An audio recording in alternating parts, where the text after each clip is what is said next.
बहुत important updates हैं, मैं आपके साथ शेयर कर देता हूँ। सबसे पहले तो एक अफसोसनाक खबर है और ये खबर है जनाब बलूचिस्तान से मूसा खेल के इलाके में 20 से ज़ायद मज़दूरों को एक मरतबा फिर अगवा कर लिया गया है।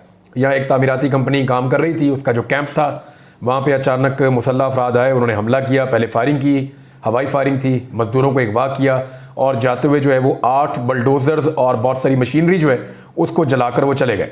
पुलिस कह रही है जी हम कार्रवाई कर रहे हैं और बाजियाबी के लिए ऑपरेशन कर रहे हैं। जबकि गुज़िश्ता दिन जो है वो भी पंजगूर में 7 मज़दूरों को जो है वो कत्ल किया गया था, जबकि एक मज़दूर ज़ख्मी हुआ था। ये अफसोसनाक वाक़यात लगातार बलूचिस्तान की सरज़मीन पे हो रहे हैं और इनका सद्देबाब बहुत ज़रूरी है। रियासत पाकिस्तान को अपनी पूरी तवज्जो इस तरफ लगानी चाहिए। दूसरी जो इंपॉर्टेंट खबरें हैं वो आफ्टर शॉक्स हैं कल के एहतजाज के, और इस एहतजाज ने हुकूमत की और हुकूमत के हमायती जितने भी लोग हैं उन सब की चूल्हें हिलाकर रख दी हैं।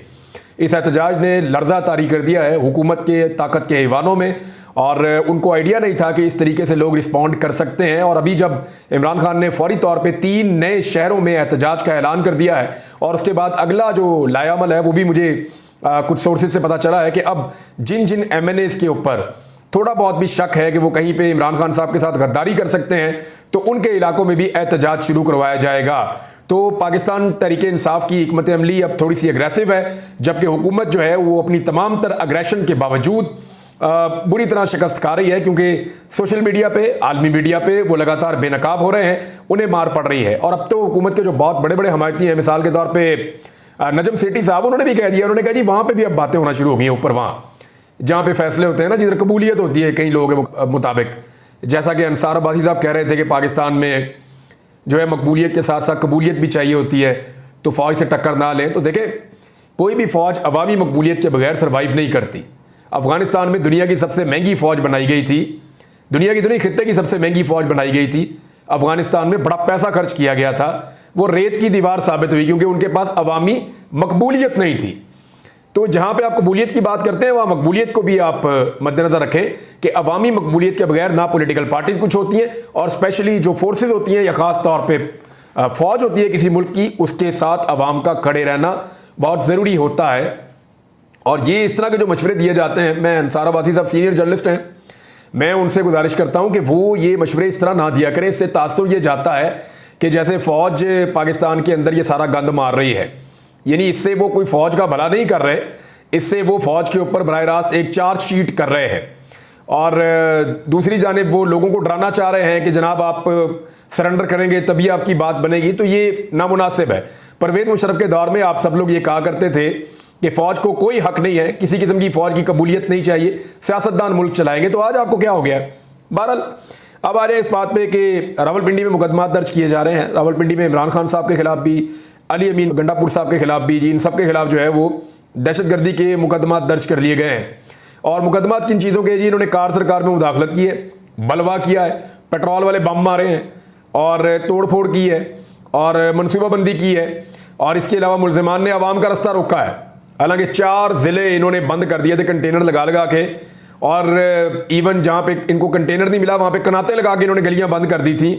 तो वहाँ पे भी अब ये कह रहे हैं कि जनाब मुल्ज़िमान ने अवाम का रास्ता रोका है और टायर और कपड़े जलाए हैं। पेट्रोल बम भी पुलिस ने जनाब बरामद कर लिए हैं, वो प्लास्टिक की बोतलों वाले होंगे। नॉर्मली पुलिस जो है, पंजाब पुलिस का इसमें बड़ा तजुर्बा है कि प्लास्टिक की बोतल के अंदर ये बम बना के चला भी लेते हैं और इन पर चल भी जाते हैं। बहरहाल इमरान खान साहब तो जेल में मौजूद हैं, उन्होंने तो एहतजाज की कॉल दी थी और उनके कॉल देने के बाद दफ़ा 144 लगी थी। तो इमरान खान साहब की तो कॉल थी, उनके ऊपर तो आप मुकदमा दर्ज नहीं कर सकते। मुकदमा दर्ज जो होना चाहिए वो तो उन लोगों के खिलाफ होना चाहिए जिनकी निशानदेही कल पाकिस्तान तहरीक इंसाफ के कारकुनान कर रहे थे कि ये नकाबपोश आग लगा रहे हैं, ये देखिए ये नकाबपोश पुलिस वालों पे जो है वो गुलेल चला रहे हैं, देखिए नकाबपोश क्या कर रहे हैं। तो वहाँ पे तो कोई पुलिस ने ना कार्रवाई की, ना किसी बंदे को पकड़ा। अब रावलपिंडी में जो गिरफ्तारियां अभी तक ऑफिशियली रिकॉर्ड पे लाई गई हैं उनकी तादाद 103 है, यानी सैकड़ों कारकुनों को गिरफ्तार किया गया था, बहुत सारों को छोड़ दिया पुलिस ने, लेकिन 103 ऐसे कारकुनान हैं जिनकी गिरफ्तारी सिर्फ रावलपिंडी में जाहिर कर दी गई है, और 12 खवातीन जो हैं उनको भी गिरफ्तार किया गया है। कैदियों की वैन जब अदालत में आई कचहरी में, तो वहां पे फिर रोला पड़ गया। जो कैदियों वाली गाड़ी है उसके अंदर से कौन बजाएगा पाकिस्तान, इमरान खान, इमरान खान, ये नारे लगाना शुरू हो गए, और अदालत के अंदर भी इमरान खान के हक में नारेबाजी शुरू हो गई। अब अदालत के अहाते में कैदियों वाली वैन में ठुस के लाए गए कैदी अगर ये नारे लगा रहे हैं तो इसका मतलब है पाकिस्तान बहुत हद तक बदल चुका है, लोगों का खौफ टूट चुका है। सहमाविया ताहिर साहिबा जो हैं वो एमएनए की उम्मीदवार थी, उनके साथ ज़्यादा सलूक किया गया। कल को मरियम नवाज या उनके जो टिकटॉकर्स का पूरा एक ग्रुप है वो कभी औरत कार्ड को इस्तेमाल नहीं कर सकेंगे। कल तक अली अमीन गंडापुर के बैंड बाजे वाले बयान के ऊपर मातम करने वाले, उन्हें यह मंजर नजर नहीं आया कि एक मेंबर कौमी असम्बली, और मरियम नवाज तो हारी हुई है, जो सहमाविया ताहिर है वो जीती हुई है, और एक जीती हुई रुकन असम्बली का बाजू पकड़ के कैसे घसीट के पुलिस वाले लेकर जा रहे हैं, उनका दुपट्टा फाड़ा गया। उन्होंने बताया कि खालिद नाम का कोई पुलिस वाला है, उसने मुझे घसीटा है, मेरे साथ बदतमीजी की है, जबकि कुछ नकाबपोश लोग भी थे जिन्होंने बदतमीजी की, और सहमाविया ताहिर साहबा ने सारी बात बताई है। खवातीन का 1 दिन का रिमांड दे दिया गया है, हो सकता है कि कल उनको जमानत मिल जाए, जुडिशल कर दिया जाए या जमानत मिल जाए, या हो सकता है केस से उनको डिस्चार्ज कर दिया जाए। लेकिन फिलहाल खवातीन को जो है वो पुलिस की कस्टडी में 1 दिन के रिमांड के ऊपर दे दिया गया है।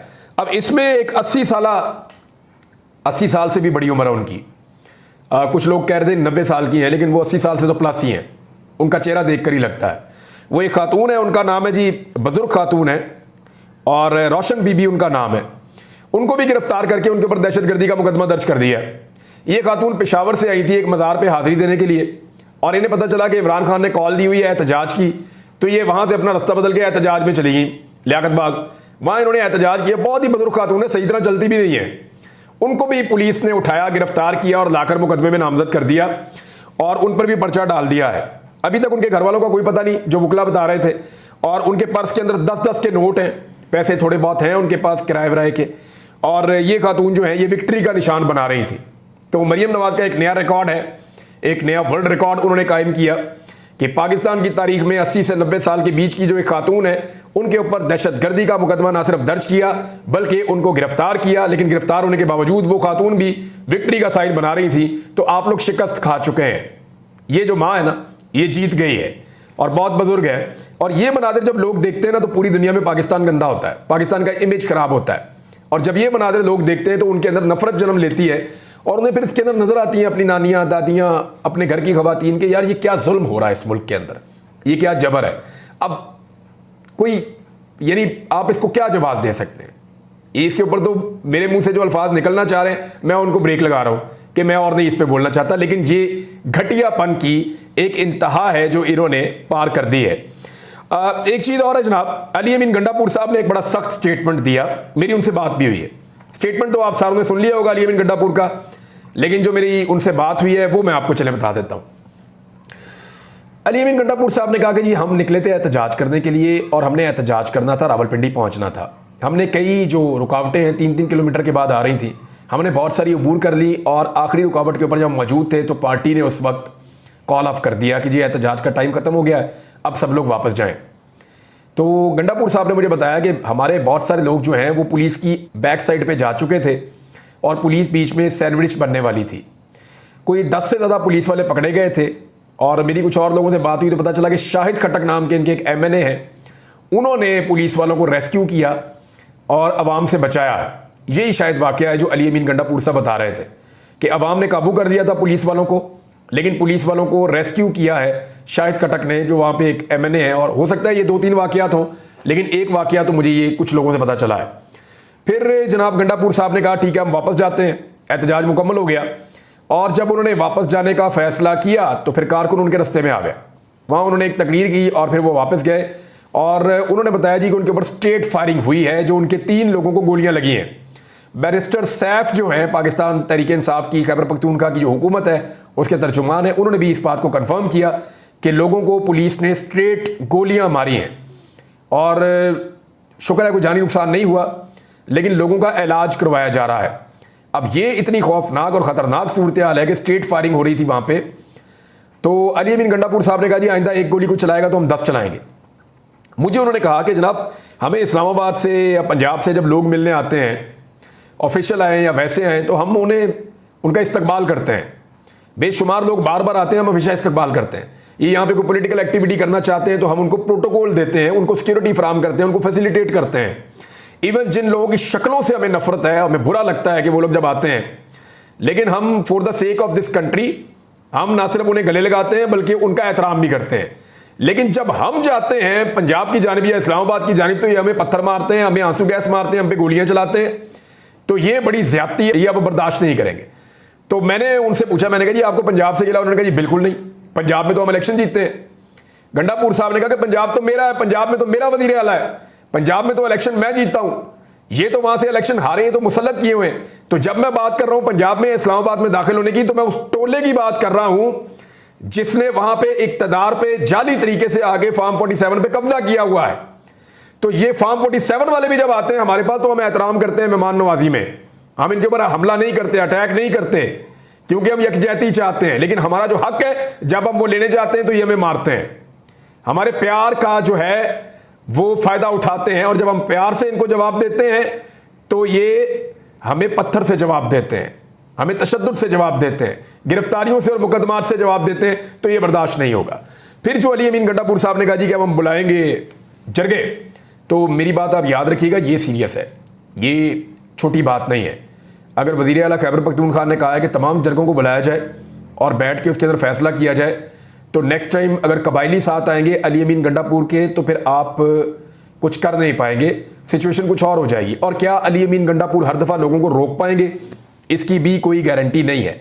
बैरिस्टर सैफ ने कहा कि हुकूमत की मनसूबाबंदी थी कोई सानिया मॉडल टाउन जैसी कोई चीज़ कर दी जाए। अच्छा, एक और खबर है, ये फजलुर रहमान साहब के हवाले से है, क्योंकि जो नई कमेटी बनी थी ना, practice and procedure committee, justice Munib Akhtar वाली, उसने जो है अपने मिनट्स जारी कर दिए हैं। और अब कल के दिन में यानी पीर वाले दिन 11:30 बजे जो है वो केस सुना जाएगा 63A वाला। ये हुकूमत के पास आखिरी उम्मीद है कि 63A के ऊपर अगर तमाम MNAs को आईनी तरमीम में वोट डालने का हक मिल जाए और वोट की गिनती हो जाए तो फिर हम दूसरी जमातों के MNAs को खरीद के अपने वोट पूरे कर लेंगे, ये उन्हें लगता है।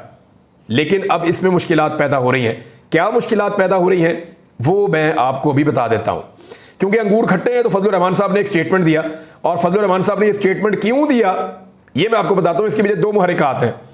एक तो जनाब 300 से जायद जो पाकिस्तान के टॉप के वकला है, जो बड़े वकील है पाकिस्तान के, उन्होंने 317 के करीब वकील हैं, उन्होंने सुप्रीम कोर्ट और हाई कोर्ट के जजों को खुला खत लिख दिया है और उनसे अपील की है कि वो किसी भी नई अदालत का हिस्सा ना बने, चाहे वो आईनी अदालत है चाहे जो मर्जी है। खत में लिखा गया है कि नई अदालत की हैसियत PCO कोर्ट जैसी होगी। PCO कोर्ट में आपको याद दिलाऊं, परवेज मुशर्रफ साहब ने अपने दौर में जब सारे जज फारिग कर दिए थे तो PCO के तहत उन्होंने एक हलफ लिया था और नए जज भर्ती करके लगा दिए थे। उन्होंने कहा जी हमारा PCO है, इसके तहत जो जो जज हलफ ले लेगा तो वो जज बन जाएगा।